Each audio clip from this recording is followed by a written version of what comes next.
When I was a little girl, I had a school project. My group and I had to make a poster for birthday. Me, being the confident 7-year-old with no care in the world, was made the group leader. I instructed everybody to go get pictures of this and information about that, myself having to get the picture of a sparrow as well. I went home but decided it was too much work to tell my mother to take me down to print out the picture. And I said I'll do it later, even though we had to submit it the next day. Needless to say, I forgot. And my mom had to rush down at 11 p.m. to the stores to buy whatever she could find. I was never given responsibility again. In this similar way, I have missed deadlines, postponed meetings, or simply said I'll do something later, missing out on huge, once-in-a-lifetime opportunities that would enrich my life experience. How would you feel if this happened to you? My confidence plummeted. I instantly realized that all my last-minute postponing and laziness got me nowhere. But I still couldn't seem to stop.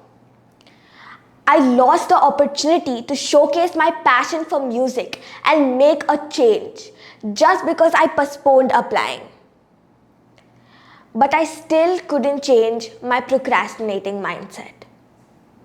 But why? Why do you procrastinate? And what even is procrastination in the first place? I'm sure all of us here, or at least most of y'all, have no idea. Because honestly, earlier even I didn't either. But it has quite a logical explanation. The thing is, we don't really want to procrastinate. At least I don't. We really want to go and get the work done instead of putting it off till the last minute. But we end up procrastinating. And why is that? Because procrastination is defined as putting off of important tasks, highlighting important tasks, even if it may have negative consequences for yourself. How this connects is, let's say I have an important task. For example, a report worth half my grade due in 2 months. The normal way to go about it is to evenly space out the work over the 2 months and have a finished product at the end of it. But what I end up doing is piling all the work onto the last 2 days. Why is that? Because the important task creates negative feelings such as dread, incompetence, feelings of being overwhelmed, and all of this creates a huge amount of stress. Now what happens is your amygdala, which is the part of your brain right here responsible for emotions and threat identification, perceives the important task as a threat due to all the stress it's creating. As a result, it releases hormones that tell you to avoid the problem, even overpowering the prefrontal cortex, which is the part of your brain responsible for emotional regulation and logical reasoning. The only reason you rush to complete your task at the end nearing the deadline is because you get a buildup of so much stress that it overpowers even the hormones from your amygdala, which I'm sure you can agree is very, very bad for yourself. This just shows you the terrible consequences that procrastination has. Let me give you an example. Me and my friend group had a project to complete in school. They told me to do the research for the project. Let's guess what happened. Yup, I was too lazy, or let's say I procrastinated doing the research and ended up not having enough time to complete it before the next day. So the next day when we had to present, my friends and I ended up not having the information and we lost the marks. But that wasn't the only thing I lost. I lost my friends because I broke their trust. I lost confidence in myself and ended up saying anyways it happens in the future and not putting in the effort to change. This chronic procrastination can also lead to serious mental health issues such as anxiety and frustration due to increased stress and negative emotions. Actually, let's stop talking about all the bad things about procrastination. What can you do to solve it? Well, take a look at these cards I'm passing out. Let everybody get one.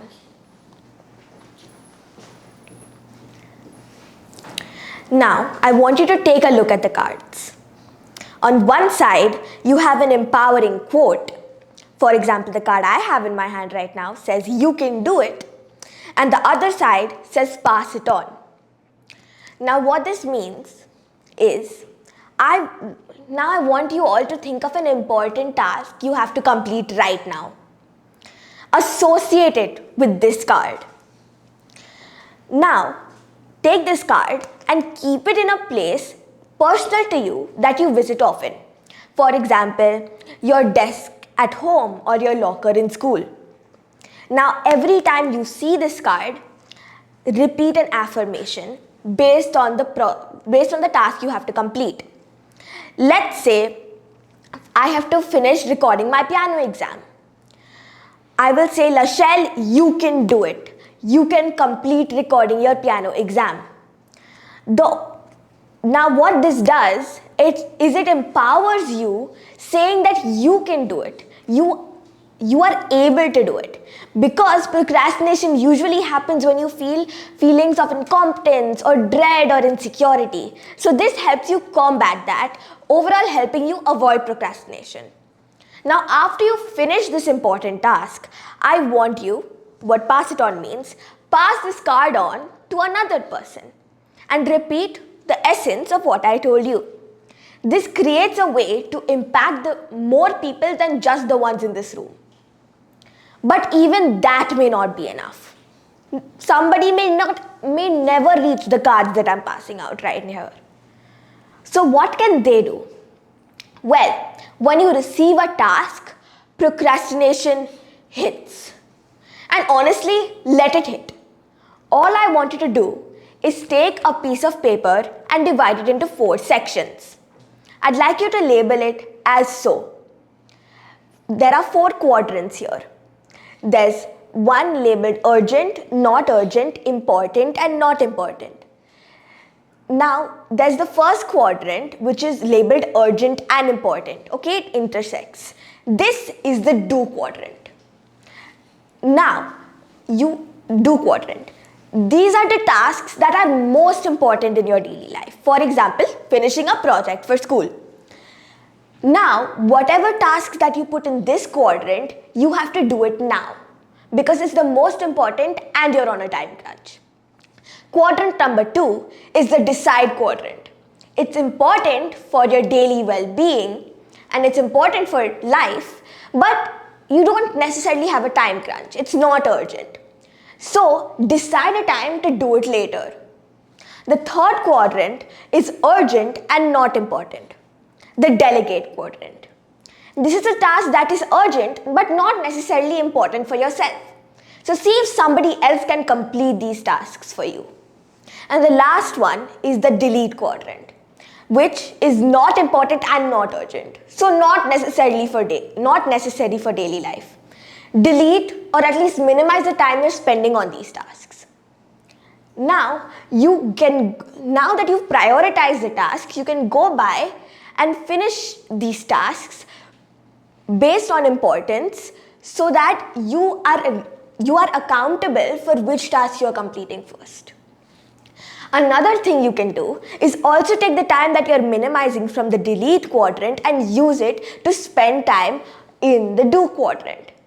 This creates a way to reduce stress buildup due to you completing the task daily. Now, additionally, finishing your task first or soon at least also gives you more free time to do time pass without it being ridden by worry. But I know some of y'all may think I'm being too idealistic. And in reality, we all procrastinate. regardless of prevention, YouTube videos trying to help, or desperately get views, I can't tell, or motivational TED speeches. And I get that. Heck, I'm even sure the speakers procrastinated on writing the speech or making the video. And that's life. But I just want to remind you, as I wrap this up, it's always better to start today than put it off till tomorrow. Because we all know that tomorrow is never really about to come. So just push yourselves and try. Try even when it's hard. Try even when your brain tells you you're not ready. Because every step, even the smallest step, is still a step forward. And that's what progress looks like. That doesn't need to be perfect. There just needs to be action. Because you don't have to be great to start, but you have to start to be great. So start. Start even if it's messy, even if it's late. Just start. You can do it. Thank you so much. This is Lachelle Alexis Roderick signing off.